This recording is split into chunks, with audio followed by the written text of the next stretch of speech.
तेलंगणाहून लग्नासाठी निघाले पण वाटेतच घात. बुलढाण्यात पती पत्नीचा मृतदेह कारमध्ये आढळला. दाम्पत्य रात्रभर होतं बेपत्ता. तेलंगणाहून एका लग्न सोहळ्यासाठी आपल्या खाजगी कारने जळगावकडे निघालेले दाम्पत्य रहस्यमयरित्या बेपत्ता झाले होते.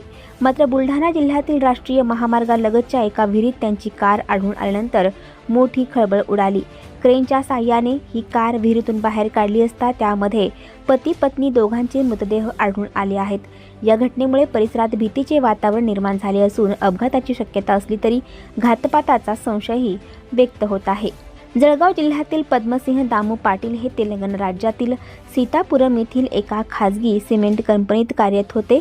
पद्मसिंह पाटील आणि त्यांच्या पत्नी नम्रता हे त्यांच्या MH13 BN 8583 या कारने जळगाव जिल्ह्यातील पाचोरा येथे एका लग्न सोहळ्यासाठी गुरुवारी निघाले होते. सकाळी निघाल्यानंतर त्यांचे भाऊ रमेश यांच्याशी बोलणे झाले. रात्री 10 वाजेपर्यंत ते घरी पोहोचणे अपेक्षित होते, मात्र त्यानंतरही ते घरी पोहोचले नाहीत. त्यामुळे रमेश यांनी पद्मसिंह यांना फोन करण्याचा प्रयत्न केला, पण त्यांचा मोबाईल बंद येत होता.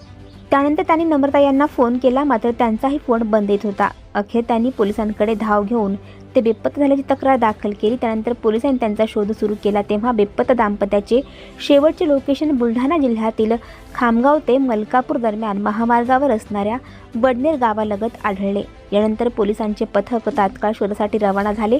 पोलिसांनी युद्धपातळीवर शोधमोहीम राबवत असतानाच वडनेर भोलजी नजीक राष्ट्रीय महामार्गाच्या बाजूला असलेल्या एका विहिरीमध्ये पांढऱ्या रंगाची कार आढळून आली. ही कार बेपत्ता झालेल्या पाटील दाम्पत्याचीच असण्याची शक्यता वर्तवण्यात आली. घटनेची माहिती मिळताच पोलिसांनी तातडीने घटनास्थळी धाव घेतली. क्रेनच्या साहाय्याने ही कार विहिरीतून बाहेर काढण्याचे काम सुरू झाले.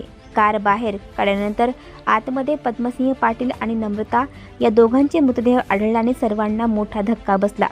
लग्न सोहळ्यासाठी निघालेले दाम्पत्य अचानक विहिरीत कारसह कसे पडले याबाबत गूढ कायम आहे. हा केवळ अपघात आहे की यामागे कोणताही घातपात आहे, याचा सखोल तपास आता पोलीस करत आहेत. या घटनेमुळे परिसरात शोककळा पसरली असून दाम्पत्याच्या मृत्यूमागचं नेमकं कारण शोधण्यासाठी पोलीस अधिक तपास करत आहेत.